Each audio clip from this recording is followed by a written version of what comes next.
The 15 tractates of the Corpus Hermeticum, written in Egypt sometime before the end of the 3rd century, are the foundational documents of the Hermetic tradition.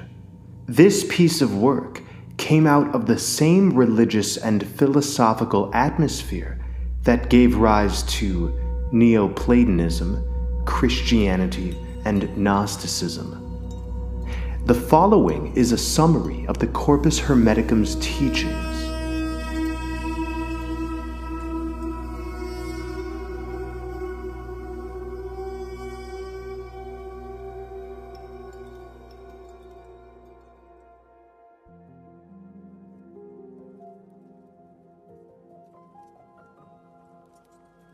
Poemandres, the Shepherd of Men. In Poemandres, the Shepherd of Men, a vision of the creation of the universe and the nature and the fate of humanity is given to Hermes. The fall has here become the descent of the primal man through the spheres of the planets to the world of nature, a descent caused not by disobedience, but by love. Hermes is a character rather than an actual historical person. He is the personification of a teaching power or grade of spiritual illumination, of one who has reached the Hermes state of consciousness or enlightenment. Hermes comes into contact with a being named Poemandres, who represents the God mind of the cosmos. Hermes asks for help in attaining wisdom. I long to learn the things that are, and comprehend their nature, and know God. This is, I said, what I desire to hear. All things were opened to me, and I see a vision limitless. All things turned into light, sweet, joyous light, and I became transported as I gazed. Hermes craves for Gnosis, for wisdom. He wishes to reconcile the great opposites. A voice speaks to Hermes, I, thy God, mind, prior to moist nature, which appeared from darkness, the light word that appeared from mind is Son of God. Know that what sees in thee and hears is the Lord's word, but mind is Father God. Not separate are they, the one from other, just in their union, rather is it life consists.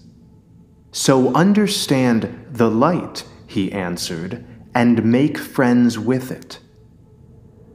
In deep meditation, the disciple reaches the consummation of his efforts and receives initiation from the Master of the Masters, who is to confer upon him authority to teach, that is, to be a master or a Hermes.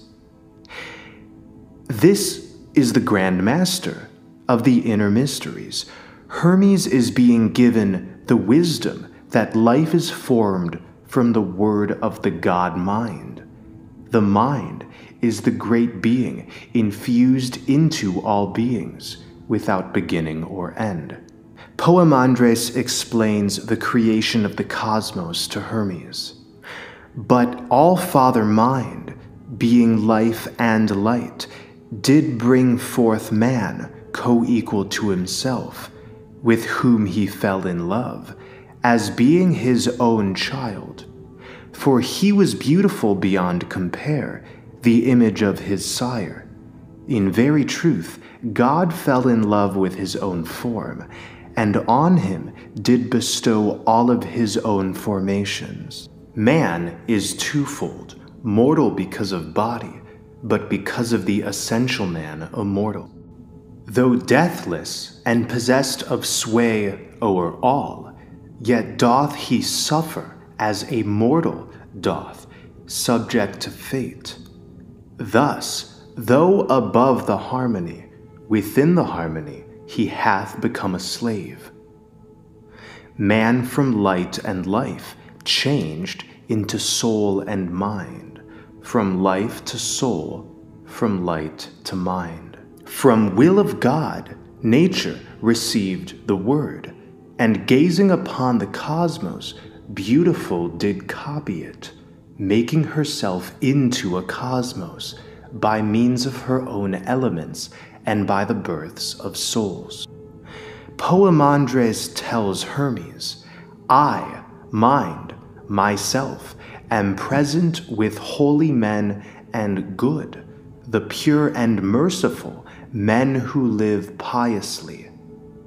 But to the mindless ones, the wicked and depraved, the envious and covetous, and those who do and love impiety, I am far off.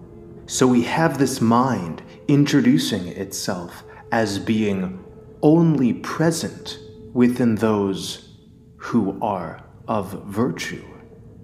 Poemandres informs Hermes of what happens to the soul after the body dies. The body's senses next pass into their sources, becoming separate, and resurrect as energies, and passion and desire withdraw unto that nature which is void of reason, and thus it is that man doth speed his way thereafter, upwards through the harmony. To the first zone he gives the energy of growth and waning, unto the second zone device of evils, now de-energized, unto the third the guile of the desires, de-energized, unto the fourth his domineering arrogance, also de-energized, unto the fifth unholy daring and the rashness of audacity, de-energized, unto the sixth striving for wealth by evil means, deprived of its aggrandizement, and to the seventh zone ensnaring falsehood, de-energized. As Poemandres is informing Hermes, man, after he dies, has to undergo a process by which his soul is stripped away of all of the falsehood that it has accumulated during life. And then, with all the energizings of the harmony stripped from him, clothed in his proper power, he cometh to that nature which belongs unto the eighth, and therewith those that are hymneth the Father.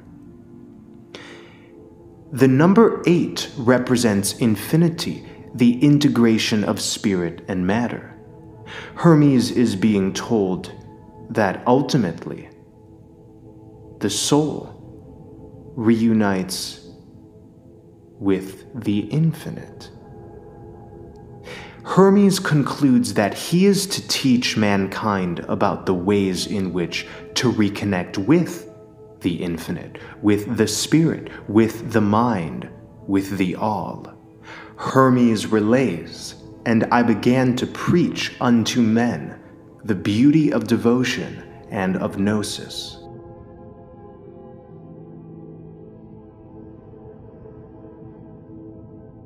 Hermes Trismegistus begs us to not separate ourselves from the divine as a lesser entity. He writes, "If then you do not make yourself equal to God, you cannot apprehend God, for like is known by like. Leap clear of all that is corporeal, and make yourself grown to a like expanse with that greatness which is beyond all measure. Rise above all time, and become eternal. Then you will apprehend God. But if you shut up your soul in your body, and abase yourself, and say, I know nothing, I can do nothing, I am afraid of earth and sea, I cannot mount to heaven, I know not what I was, nor what I shall be, then what have you to do with God?" When we forget that we are the representatives of the eternal, who are able to, as Hermes says, rise above all of time, rise above the mortal world, we end up tethered to less than desirable realities and situations. We operate in a largely blind way, accepting behaviors, beliefs, traditions, rituals, and so-called knowledge that undermines the soul's ability to shine brightly and heroically. We become tainted versions of ourselves, producing experiences that give us emotional feedback loops of distress. The world, then, examples these emotional feedback loops of distress in demonstrations of war, societal upheaval, social movements, and widespread deception. As within, so without, the world simply mirrors the ignorance of its inhabitants. Evil is not simply the root of our suffering. Ignorance is. Ignorance acts as a demon, inspiring emotional distress from our conscience that manifests into our lives. O ye people, earth-born folk, ye who have given yourselves to drunkenness and sleep and ignorance of God, be sober now. Cease from your surfeit, cease to be glamored by irrational sleep. However, when we remember that we are held in the cradle of the One, unified with the mind of all things, we give ourselves the ability to step into a process of transmutation through forfeiting our ignorance in exchange for wisdom. This age-old wisdom tells us that creation is beautiful and the cosmos eternal. This age-old wisdom tells us that divine intelligence produces all things, whether branded good or evil, right or wrong, as all is perfect because all is in one. Using the Hermetic philosophy, we may reach a salvific unification of our own mind with the divine mind, of our own soul with the spirit of the all. The one is in all, and the all is in one. In the beginning, there is unity. Unity separates into two fundamental forces, which, like the negative and positive poles of a battery, generate everything. Hermes describes them as light and life, which become mind and soul. We experience them as thoughts and feelings. The oneness of God is both light and life. To Asclepius. The second chapter of the Corpus Hermeticum sets forth the difference between the physical and metaphysical worlds. Infused with the gnosis of the God mind, Hermes, now a teacher, speaks to his disciple Asclepius. All that is moved, Asclepius, is it not moved in something and by something? Assuredly. And must not that in which it's moved be greater than the moved? It must. Is not again this cosmos vast, so vast than that it there exists no body greater? Assuredly. Hermes wants his disciple to know just how vast and great the universe is. Space is bodiless, but bodiless must either be some godlike thing or God himself. And by some godlike thing, I mean no more the generable, that which is generated, but the ingenerable.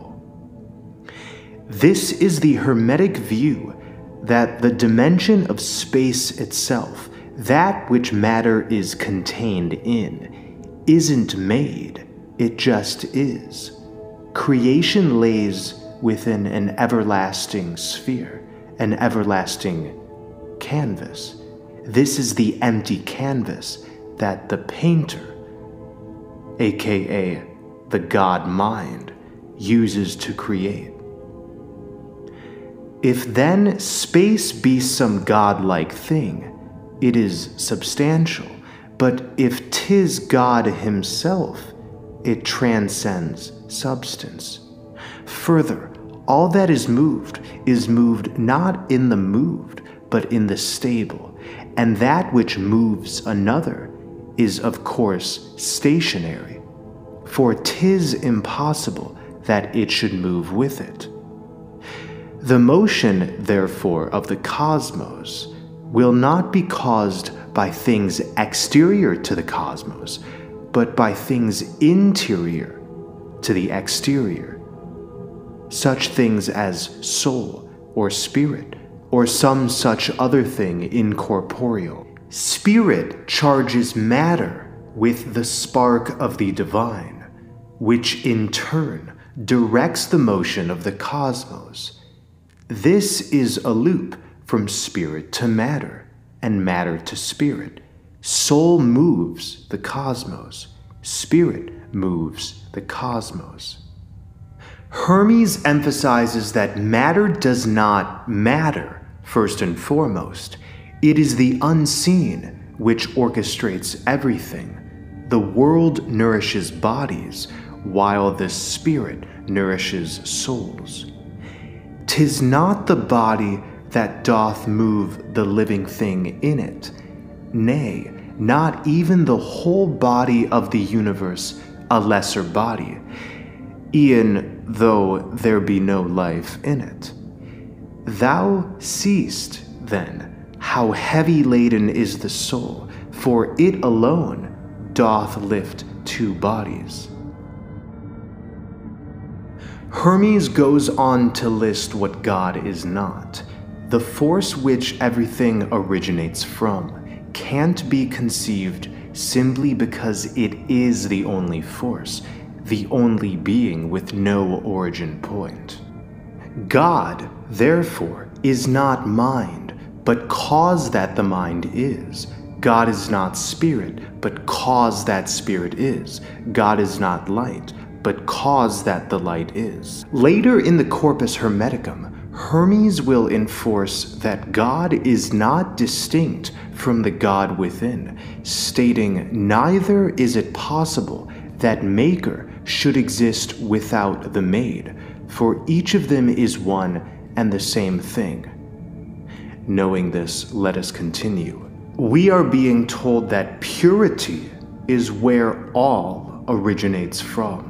The soul nor the body are not inherently pure and good.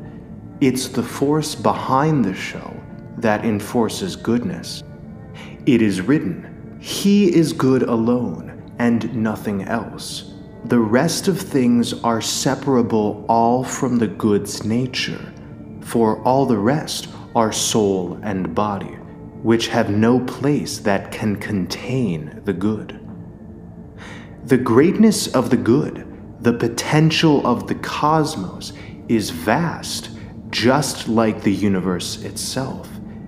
This goodness hides behind the ignorance man clings to elevate ourselves, to become God, to merge with the divine, to be one with the force which moves the cosmos.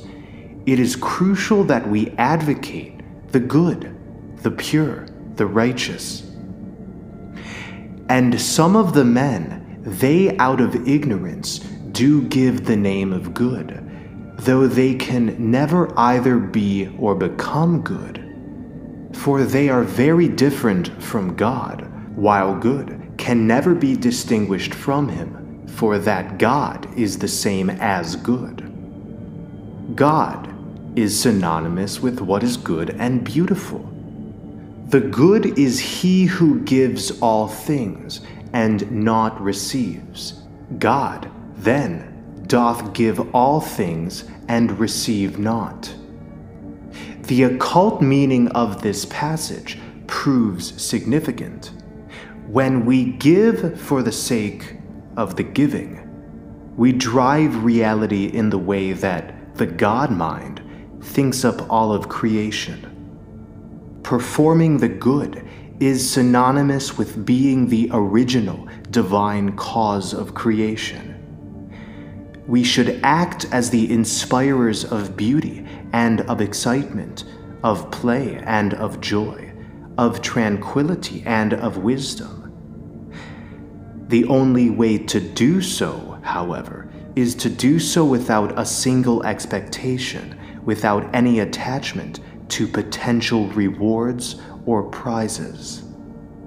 Let all that has been said, then, be to thee, Asclepius, an introduction to the gnosis of the nature of all things. The self is the true laboratory of the Hermetic mysteries. Life is the subject, the grand distillatory. We are born and pass through time in a process of growth and decay, only to step out of it all through death's doorway, at which point we confront the spiritual realm and our relationship to it in its purity, without the veil of matter. The great work prepares us to confront the doorway of death with ease and courage. In order to do so, we must be willing to treat this lifetime as an initiation.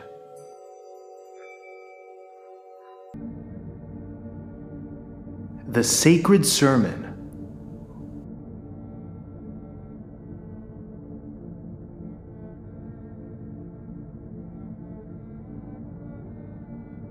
A major concept in the Sacred Sermon is that everything is renewed in a cyclical manner, with 7 planetary bodies, known to us as the 7 planets that rule. However, these are not the planets of academic science or astronomy, but bodies of spiritual significance, of astrology. They are gods, cosmic bodies that create and rule themselves. This is why astrology is such a profound science.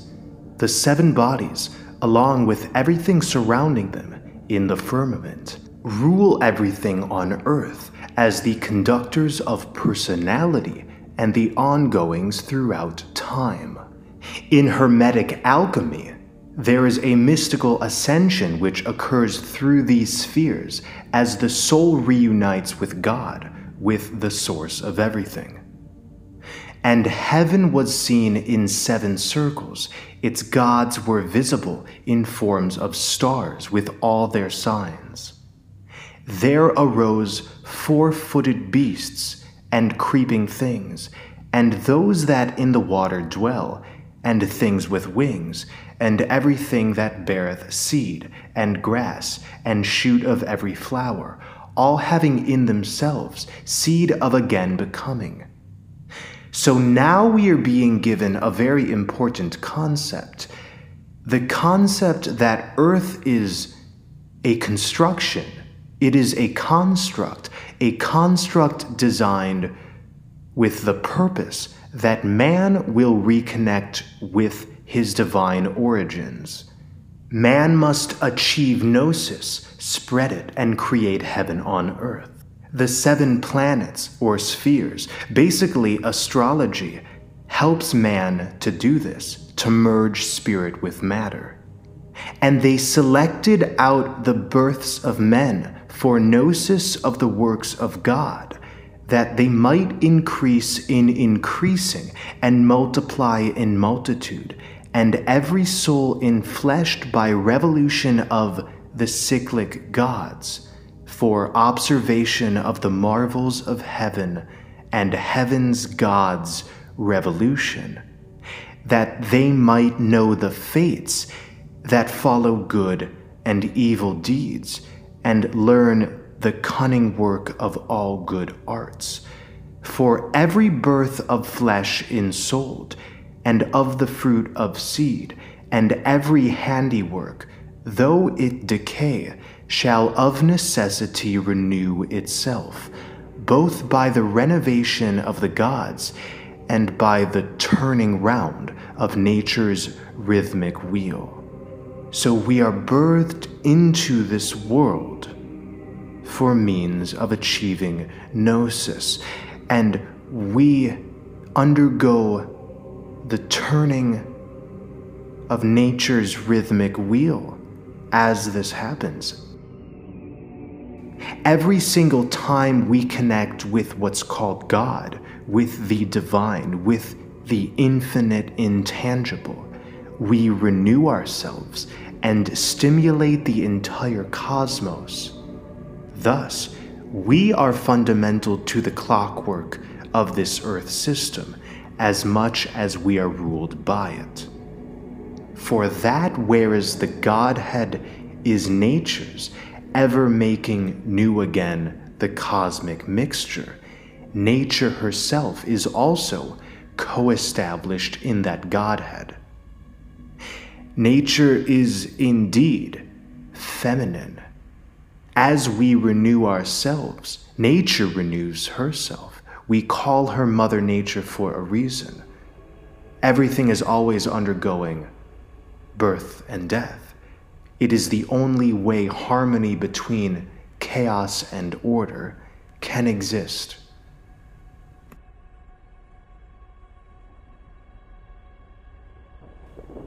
The cup or monad. The cup or monad describes the foundations of Hermetic thought. There is emphasis on rejection of the body and its pleasures, and on the division of humanity into those with mind and those without. Hermes speaks to his disciple, Tat. God is omniscient and omnipresent, having used logos, the sacred word, which is reason, to create the world. With reason, not with hands, did the world maker make the universal world, so that thou shouldst think of him as everywhere and ever being, the author of all things, and one and only, who by his will all beings hath created. Hermes stresses that this is a force purely invisible and intangible, outside of our five senses. This body of him is a thing that no man can touch or see or measure, a body inextensible, like to no other frame. 'Tis neither fire nor water, air nor breath, yet all of them come from it. So down to earth he sent the cosmos of this frame divine, man, a life that cannot die, and yet a life that dies. And o'er all other lives and other cosmos too, did man excel by reason of the reason and the mind. For contemplator of God's works did man become. He marveled and did strive to know their author. We are being told the goal of Hermeticism, the merging of spirit and matter. Man, who is within matter and time, must connect with what is outside of matter.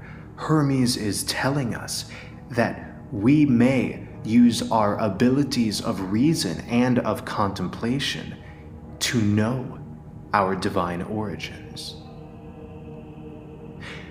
Reason indeed, O Tat, among all men hath he distributed, but mind not yet, not that he grudgeth any, for grudging cometh not from him, but hath its place below, within the souls of men, who hath no mind. Why then did God, O Father, not on all bestow a share of mind? He willed, my son, to have it set up in the midst for souls, just as it were a prize. And where hath he set it up? He filled a mighty cup with it and sent it down, joining a herald to it, to whom he gave command to make this proclamation to the hearts of men. baptize thyself with this cup's baptism. What heart can do so?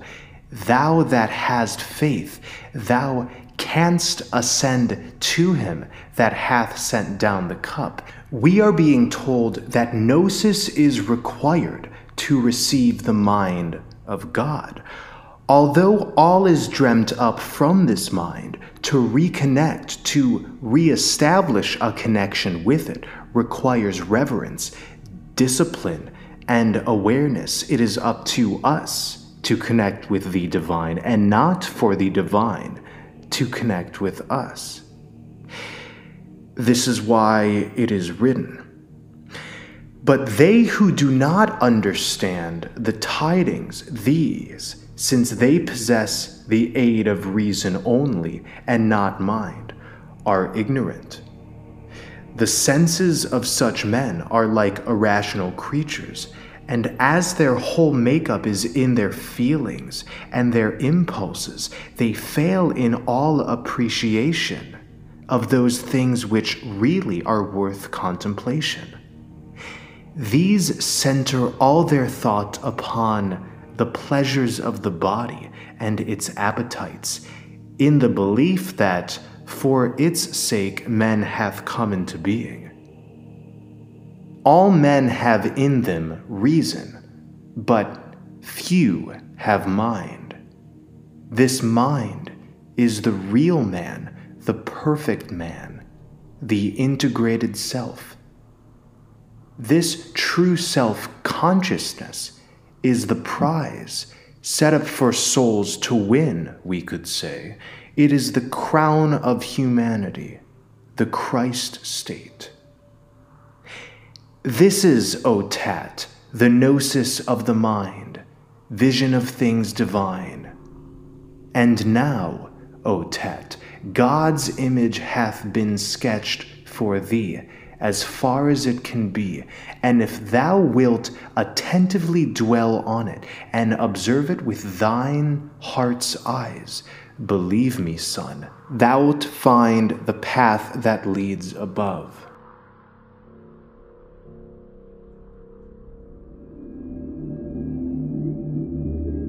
The mystery of creation is the mystery of our own hearts and minds, and to reveal it is to realize that man is the true image of the divine, of God. He has been created in the likeness of the universe.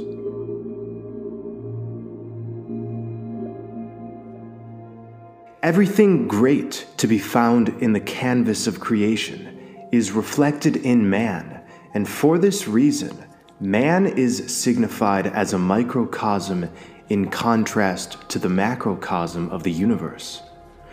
All of nature manifests itself in man, who, unlike the other creatures on earth, can attain mastery over all elements, and most importantly, mastery over himself.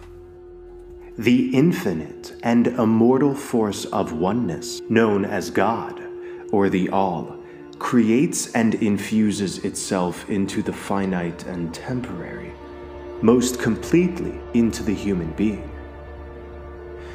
The human being therefore exists as part God, part animal, in two realities, the divine and the mortal.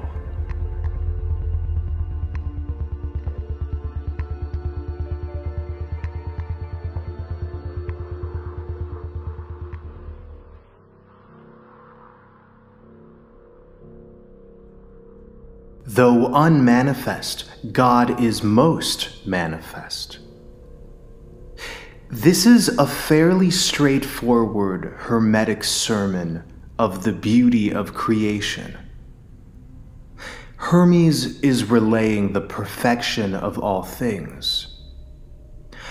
I will recount to thee this sermon too, O Tat, that thou mayst cease to be without the mysteries of the God beyond all name.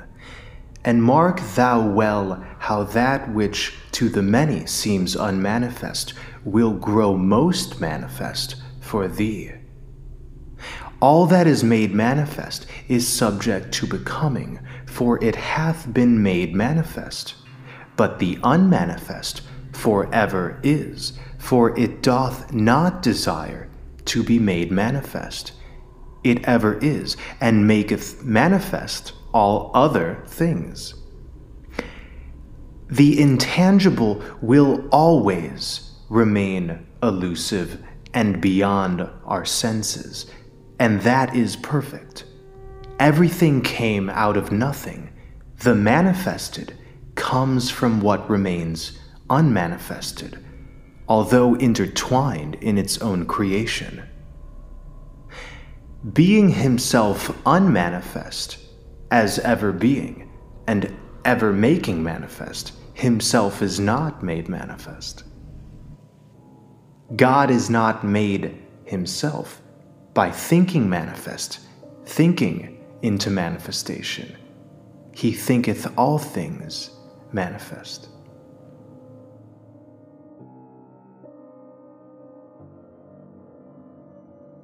In God alone is good, and elsewhere nowhere. This sermon emphasizes what has already been said so far, that God, the God mind, is the origin point, and we could say personification of the good. Good, O Asclepius, is in none else save in God alone, nay, rather good is God himself eternally.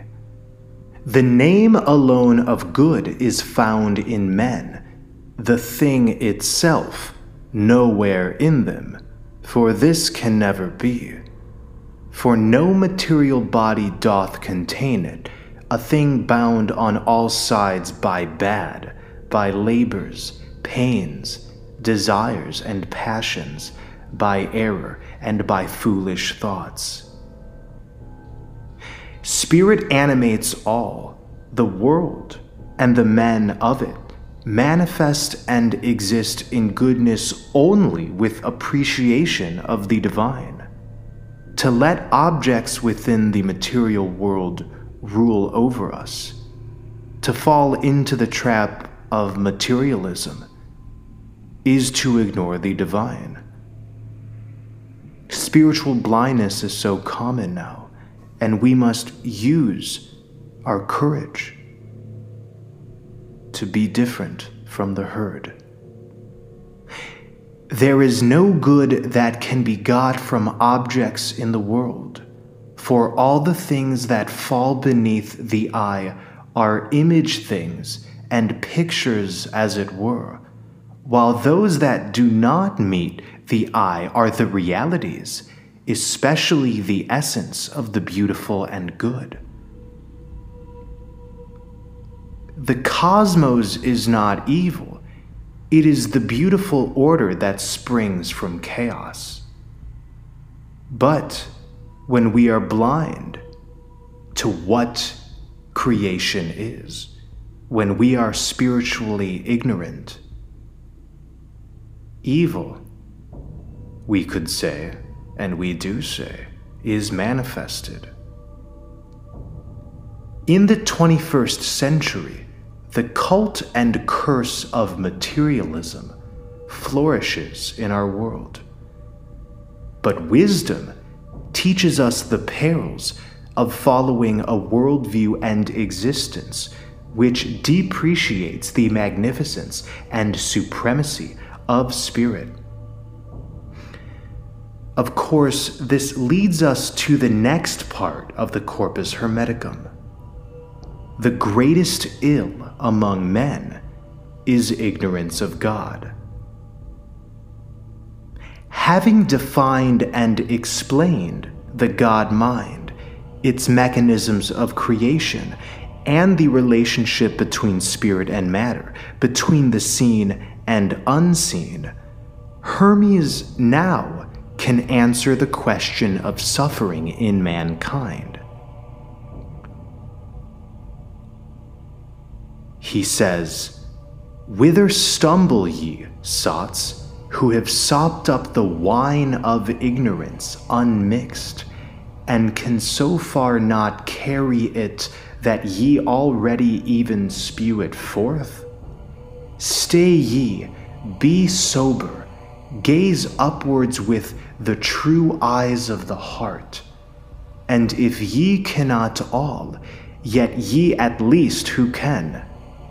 For that the ill of ignorance doth pour o'er all the earth, and overwhelm the soul that's battened down within the body, preventing it from fetching port within salvation's harbors.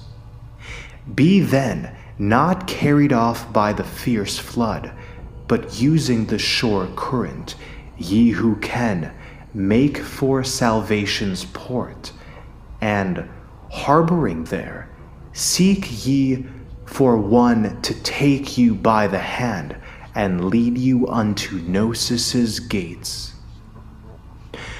where shines clear light of every darkness clean, where not a single soul is drunk, but sober all they gaze with their hearts' eyes on him who willeth to be seen. No ear can hear him, nor can eye see him, nor tongue speak of him, but only mind and heart.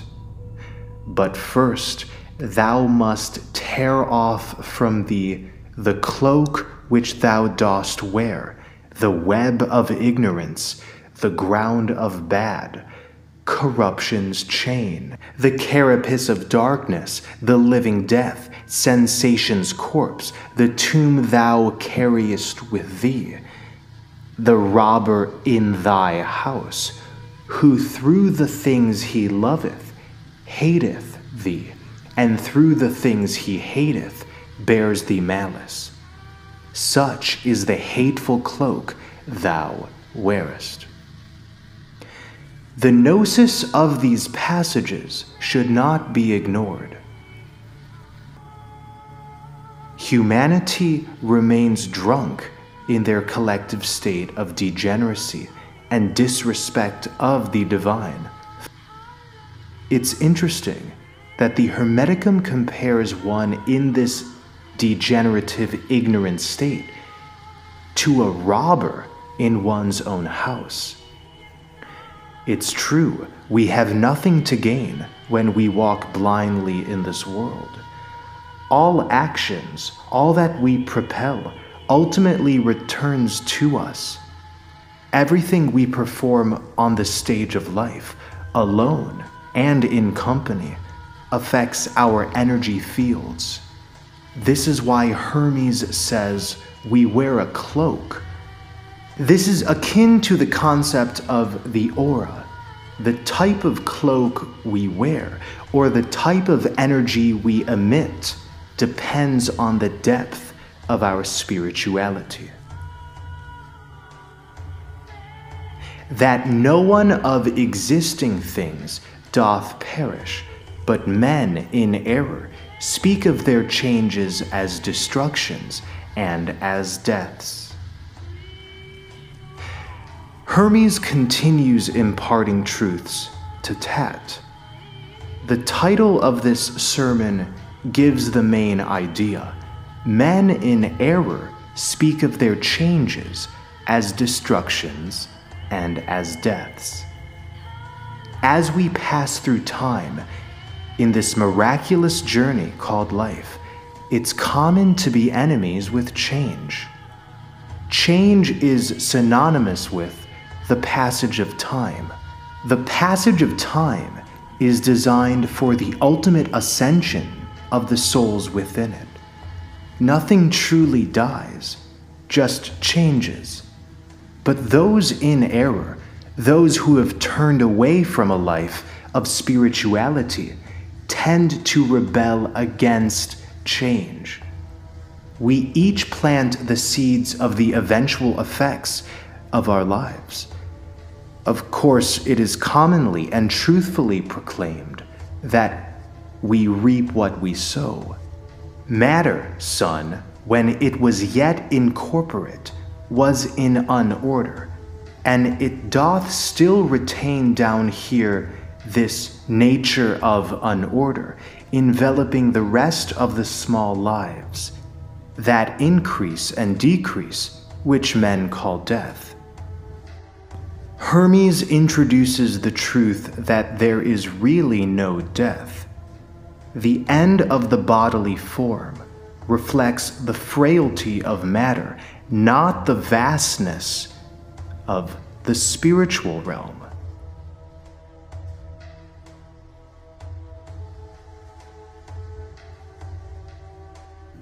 It is round earthly lives that this unorder doth exist, for that the bodies of the heavenly ones preserve one order allotted to them from the Father as their rule, and it is by the restoration of each one of them this order is preserved indissolute. The wheel in the sky turns. Time, and that within time, occurs in a process of ebb and flow. What happens in the world, as in the heavens, is cyclical, as above so below. As the planets return after vast cycles of time to the same positions, so all events on Earth repeat themselves precisely into eternity in the future, and had done so from eternity in the past. Hush, son, and understand what God, what cosmos is, what is a life that cannot die, and what a life subject to dissolution. Yeah, understand the cosmos is by God and in God, but man by cosmos and in cosmos. The source and limit and the constitution of all things is God.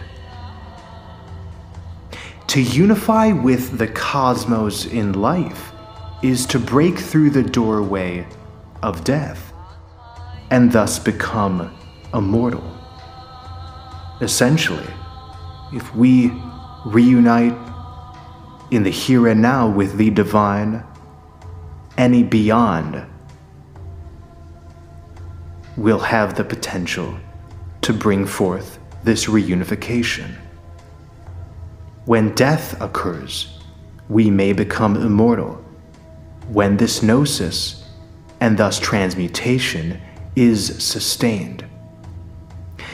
The life subject to dissolution that Hermes speaks of references an unexamined life, one that struggles against change, against the divine, and thus against its own evolution. We could say death absolutely exists for this particular soul, who is attached to all that has a beginning and an end. But for he who has unified himself within the veil of matter, utilizing this life as a sort of alchemical graduate school, death as a concept loses its meaning and reality. On thought and sense, that the beautiful and good is in God only and elsewhere nowhere. Hermes once again conveys how beautiful and good the divine is. He is speaking to his disciple, Asclepius. I gave the perfect sermon yesterday, Asclepius. Today I think it right, as sequel thereunto, to go through point by point the sermon about sense. Sense and thought both flow together into man, as though they were entwined with one another. For neither without sensing can one think, nor without thinking sense. For it is mind that doth conceive all thoughts, good thoughts, when it receives the seeds from God, and mind conceives the seed thus sown. The seeds man plants on his spiritual journey determines how deep he will know the divine. Virtue and self-control, devotion. Devotion is God Gnosis, and he who knoweth God, being filled with all good things, thinks godly thoughts, and not thoughts like the many think. If we want to be the kind of devotee to the infinite Hermes is talking about, we must cleanse our minds, which can go beyond our senses. Cleansing occurs in the true devotee as a constant process. To cleanse takes discipline in our daily habits and routines. To cleanse takes devotion. The masses of humanity demonstrate the type of behaviors and thought forms which lead to the very dissolution of soul. The reality of spiritual death Hermes reveals. The masses do not cleanse themselves, so they remain indestructible spiritual garments, wearing the cloaks of ignorance. The ignorant soul does not see the light, being blinded by the body's passions. For this cause, they who Gnostic are, please not the many, nor the many them. They are thought mad and laughed at. They are hated and despised, and sometimes even put to death. But he who is a devotee of God will bear with all, once he has sensed the Gnosis. For such and one all things, e'en though they be for others bad, are for him good. Deliberately he doth refer them all unto the Gnosis. And thing most marvelous, 'tis he alone who maketh bad things good. It is the mind alone that can soar beyond the senses, for it alone can be illuminated by the light of the divine. The mind is, as it were, a womb or woman that can be impregnated either by the seeds of beauty or the seeds of ugliness. She thus conceives and brings forth virtues or vices. It might seem that Hermes is talking about God being reached only through disconnection from our senses and perhaps from our thought, but he clears this up. But God is not, as some suppose, beyond the reach of sense and thought. It is through superstition men thus impiously speak. For all the things that are Asclepius are all in God, are brought by God to be, and do depend on him. Basically, what he's saying is we can connect with the unseen. We can connect with God, with the divine. This is not beyond the realm of possibility. The true Gnostic, the man who is consciously growing into the greatest version of himself, is the same thing as the true devotee of God. The key. This chapter begins with the statement that the universe and all within is due to the energy or effective working of God, that is to say, his will. This will is immutable and constant, the law of the universe. The vision glorious, the one sight, is spoken of under the simile of the shining of a ray of the light and life of the spiritual sun into the mind. Hermes explains, "For it is possible, my son, that a man's soul should be made like to God, e'en while it still is in a body, if it doth contemplate the beauty of the good." This is the deification of man. He becomes like unto the very force which created him. The beauty of the good is the cosmic order, and when we know this cosmic order, we become this cosmic order. The separated or individual soul is in perpetual pilgrimage. The goal of the great work is to be in the great likeness of the cosmic order.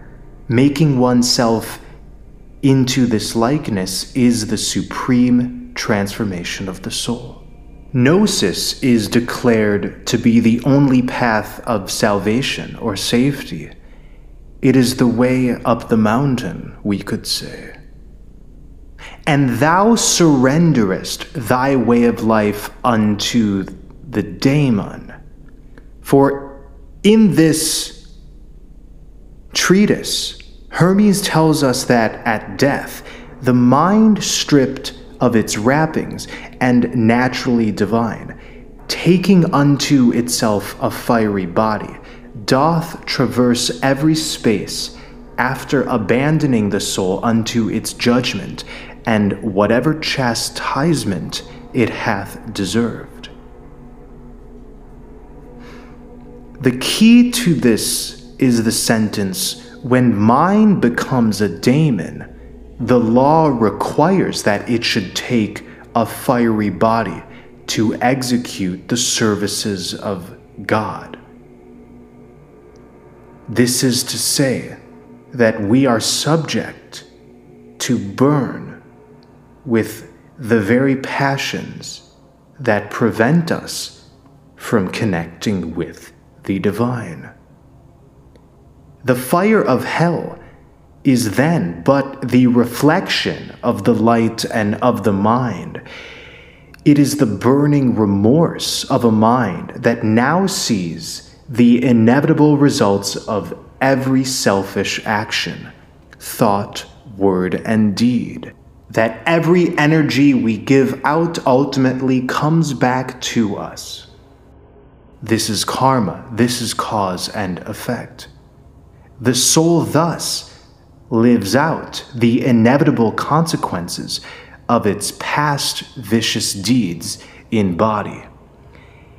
This is the true body of purification that burns up all impurities, if necessary.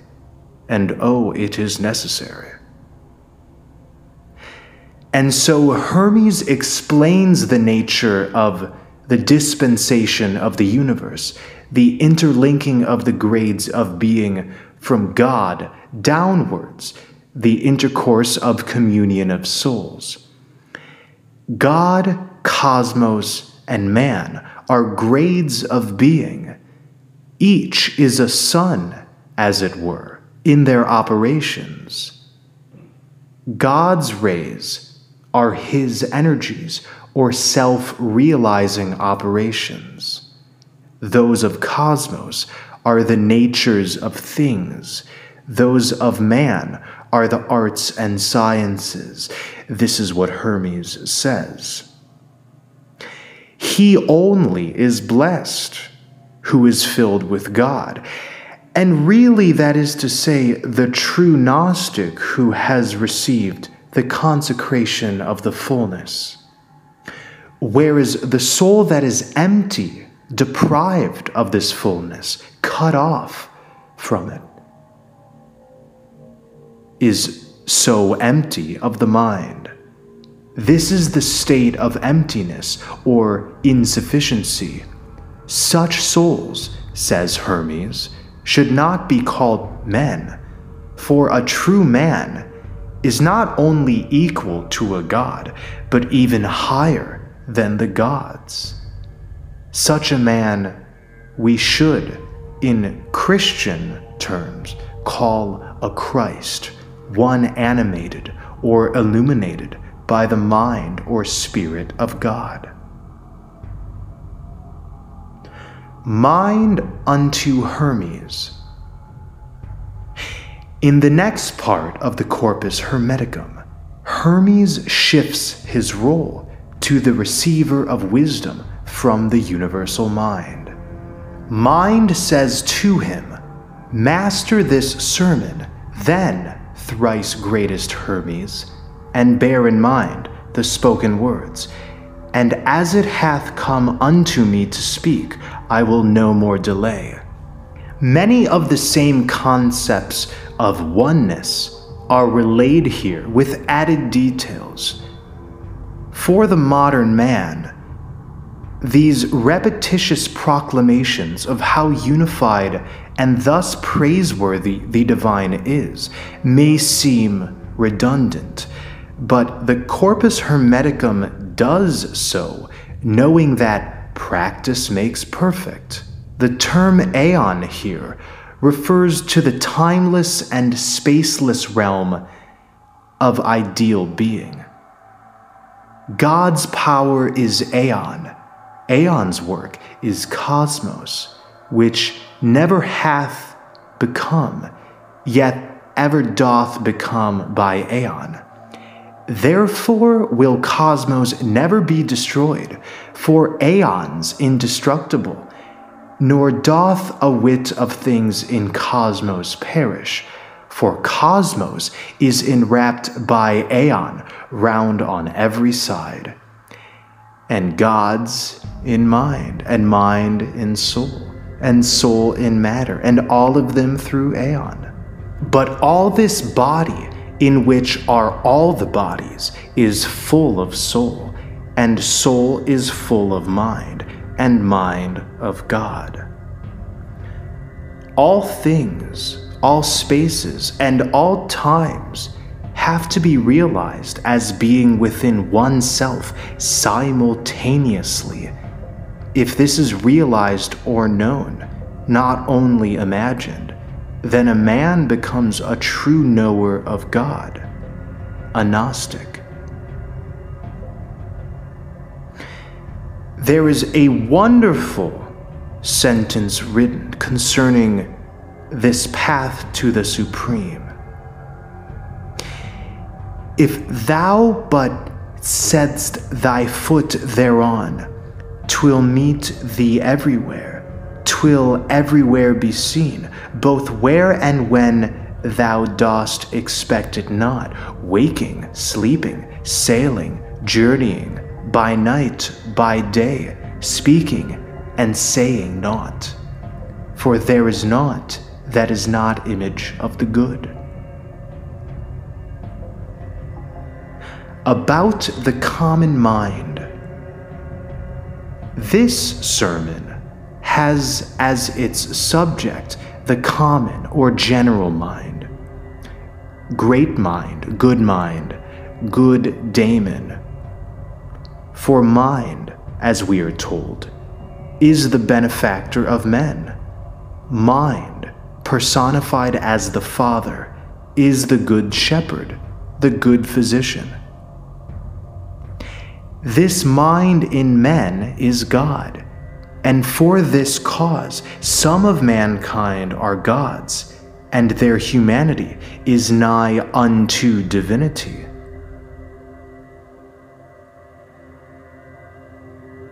The point of greatest interest is that Hermes quotes certain sayings of who is termed the good daemon.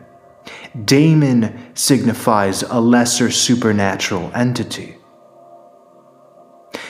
The good daemon said, "Gods are immortal men, and men are mortal gods." This is the insistence that man has the potential to eventually become a god. After accomplishing this feat and ascending through the work that is done within the cyclical movement of the stars, man becomes immortal. All men are subject to fate, and genesis and change, for these are the beginning and the end of fate. And though all men do suffer fated things, those led by reason, those whom we said, the mind doth guide, do not endure like suffering with the rest. The output is influenced by the input. Fate's design is rooted in our decisions. When we are led by reason, guided by the universal mind, we do not suffer as much as we would otherwise. The pit of suffering is deep, and one could say endless. But we may be greatly spared from torment here and beyond this incarnation if we let true spirituality guide our fate. The Secret Sermon.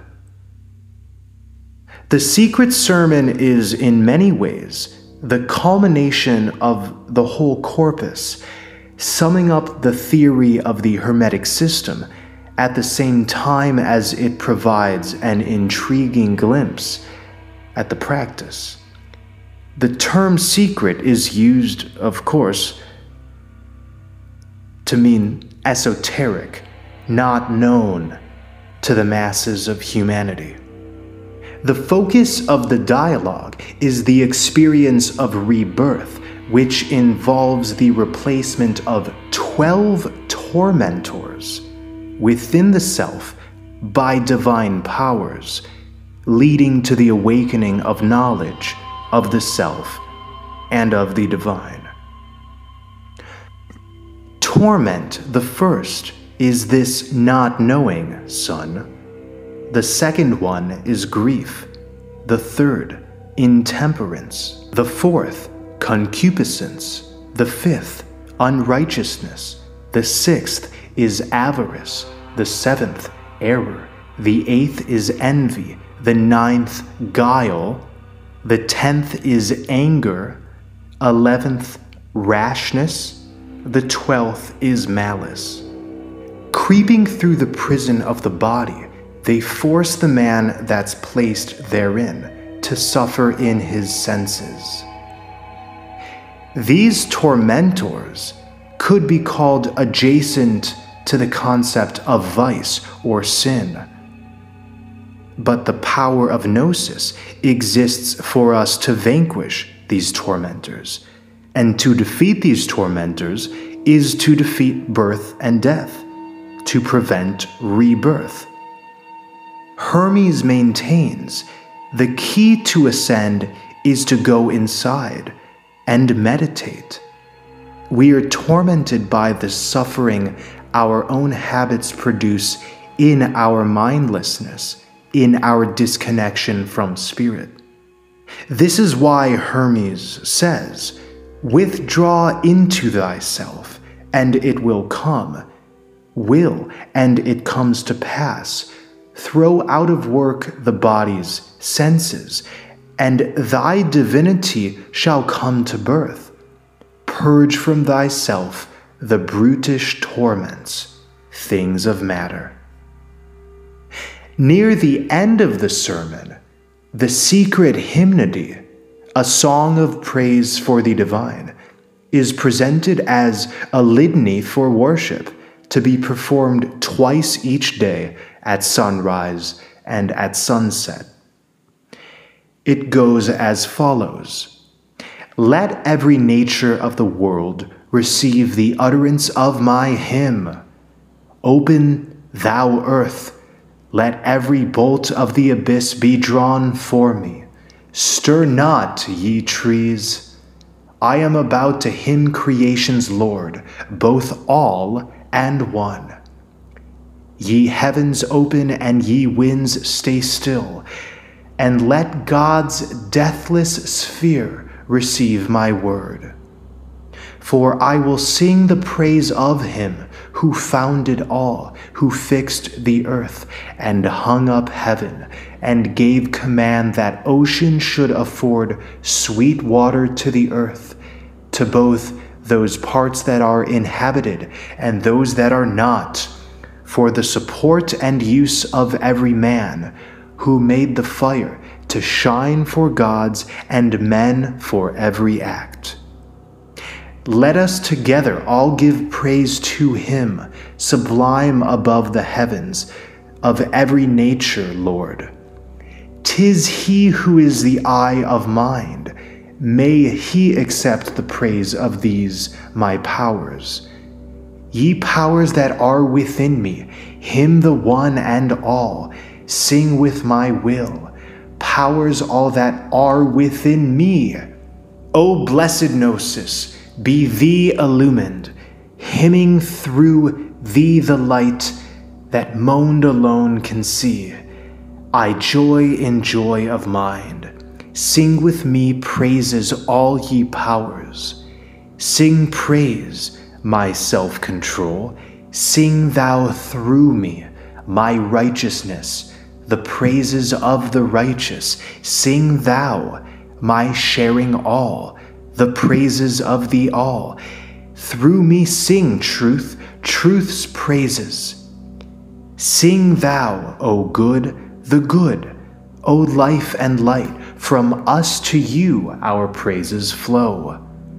Father, I give thee thanks, to thee thou energy of all my powers. I give thee thanks, O God, thou power of all my energies. The secret sermon concludes with the profound statement, in mind hast thou become a knower of thyself.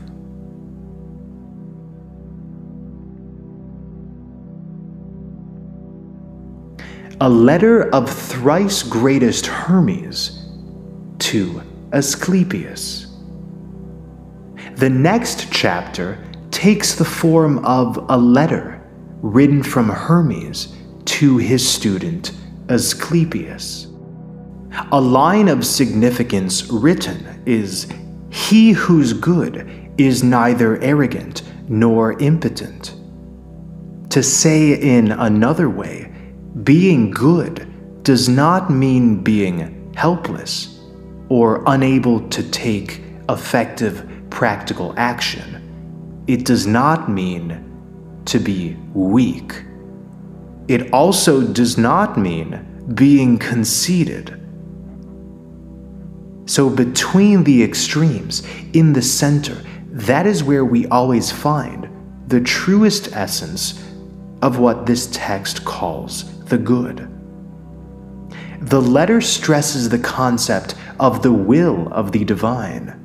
Again, things makeable are seeable, but he cannot be seen. So far, it may seem as if Hermes has been referring to God as a completely distinct being. After all, the divine is referred to as a he.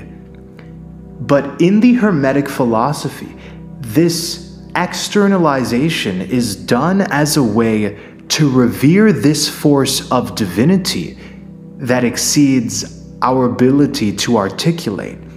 God personifies the intangible force.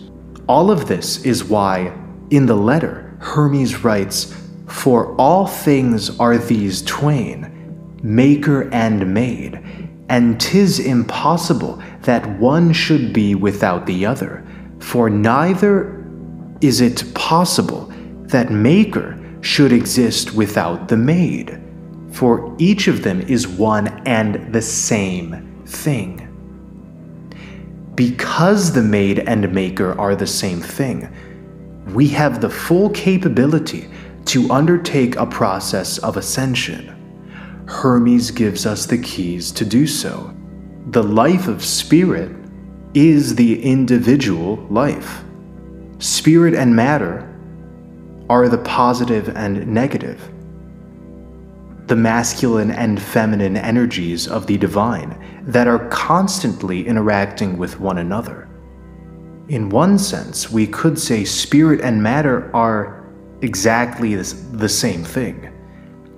Earth is a canvas of spiritual energies, painted by its inhabitants within a construct that the collective divine intelligence has designed. When one does not know this simple but powerful truth, one wears a cloak of ignorance.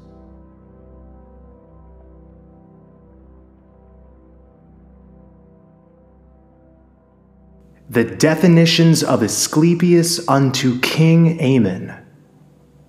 In the third to last section of the Corpus Hermeticum, Asclepius, speaking to King Ammon, explains the foolishness of using words to philosophize as the Greeks do. Spiritual philosophy is true because it does not use words to merely connect words and ideas and concepts into some amalgamation of supposed meaning. Spiritual philosophy rather uses words to enrich us with the ability to experience the divine ourselves.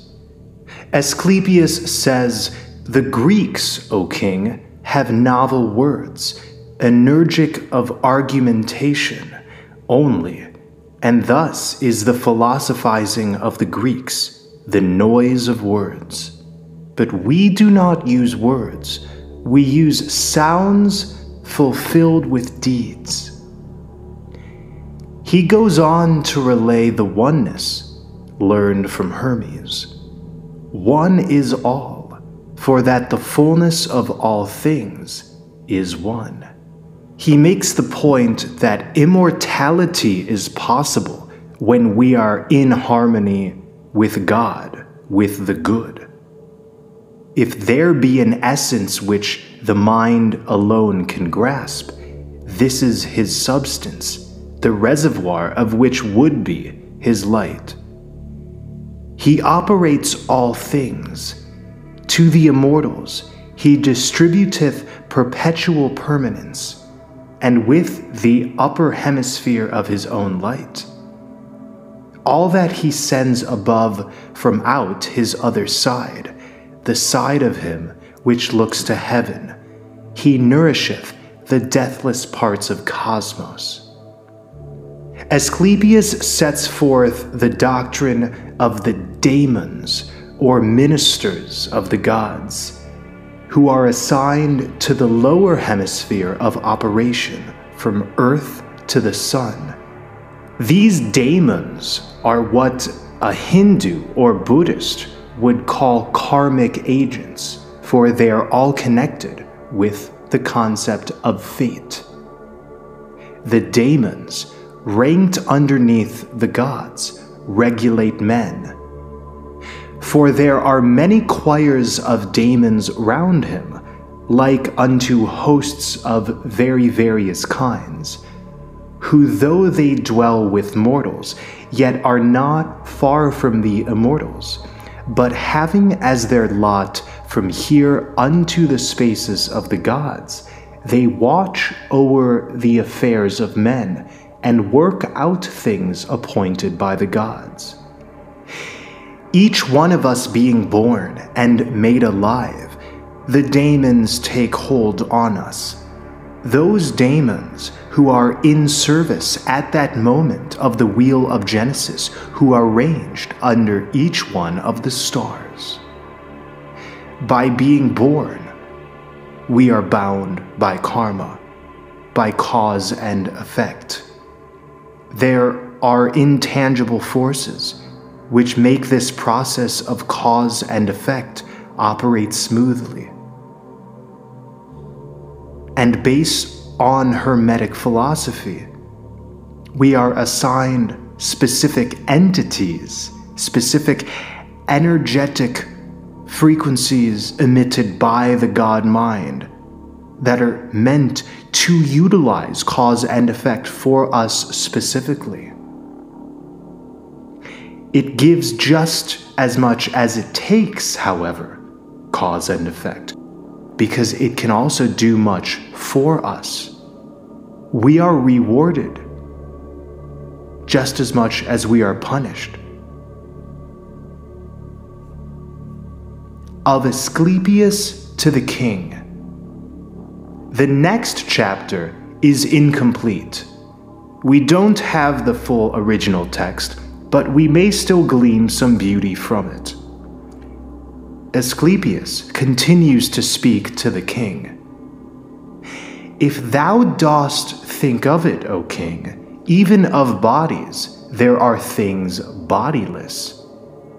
What are they? The bodies that appear in mirrors, do they not seem then to have no body? It is so, O Asclepius. Thou thinkest like a god. Asclepius wants the king to know just how deep the intangible reality extends into. When we know this depth, we think like a god.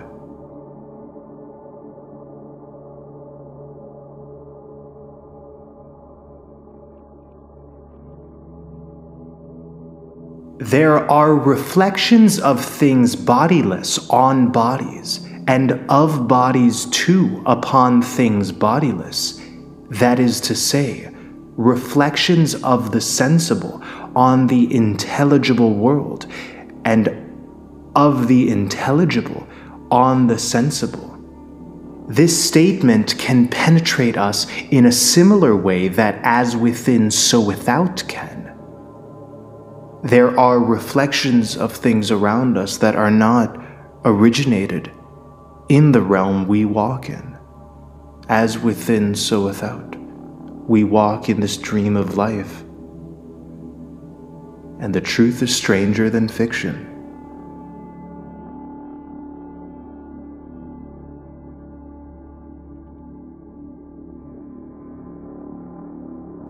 The encomium of kings, about the souls being hindered by the passion of the body.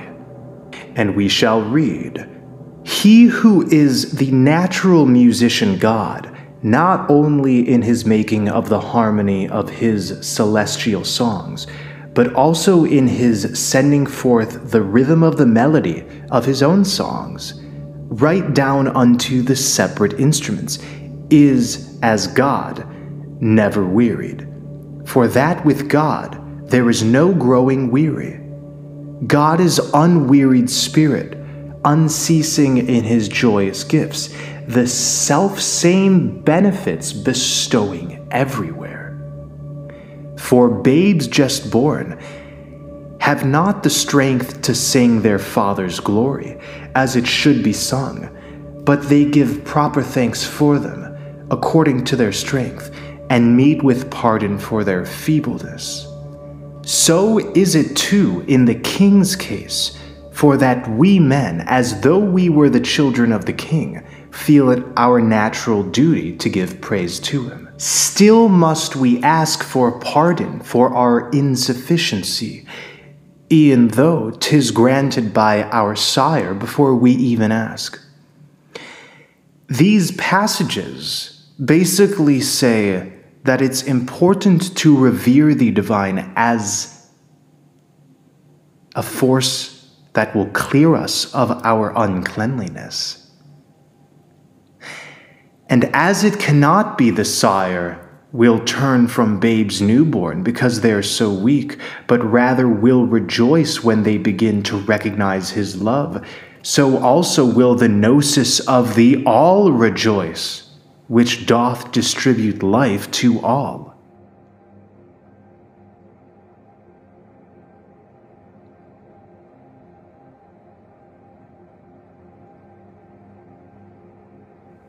The final section of the Corpus Hermeticum is called the Perfect Sermon, or the Asclepius. God, O Asclepius, hath brought thee unto us, that thou mayest hear a godly sermon, a sermon such as well may seem of all the previous ones we've either uttered, or with which we've been inspired by the divine, more godly than the piety of ordinary faith. The soul of every man, O my Asclepius, is deathless, yet not all in like fashion, but some in one way, or one time, some in another. Is not then, O thrice greatest one, each soul of one and the same quality? How quickly hast thou fallen, O Asclepius, from reason's true sobriety? Did not I say that all is one, and one is all, inasmuch as all things have been in the Creator before they were created? Nor is he called unfitly all, in that his members are the all. Therefore, in all this argument, see that thou keep in mind him who is one, all, or who himself is maker of the all. All things descend from heaven to earth, to water and to air. 'Tis fire alone, in that it is borne upwards, giveth life. That which is carried downwards is subservient to fire. Further, whatever doth descend from the above begetteth, what floweth upwards nourisheth. 'Tis earth alone, in that it resteth on itself, that is receiver of all things, and also the restorer of all genera that it receives.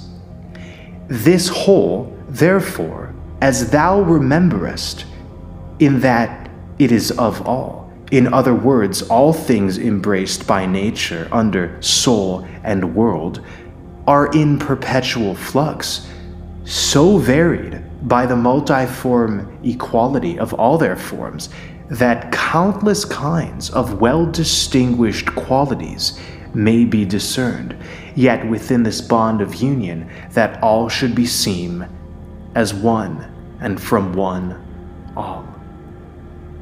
Hermes is emphasizing the need to unify Gnosis.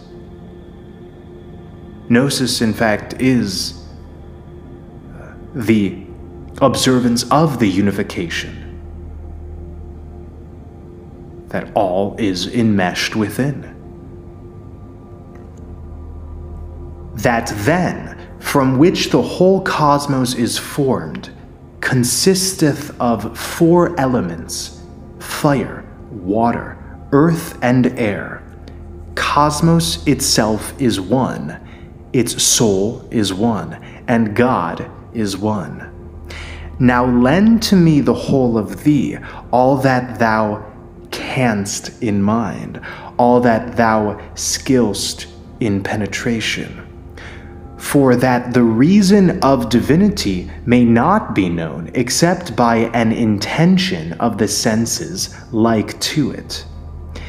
'Tis likest to the torrent's flood, down dashing headlong, from above with all-devouring tide, so that it comes about that by the swiftness of its speed, it is too quick for our attention, not only for the hearers, but also for the very teachers. This concludes our review of the Corpus Hermeticum.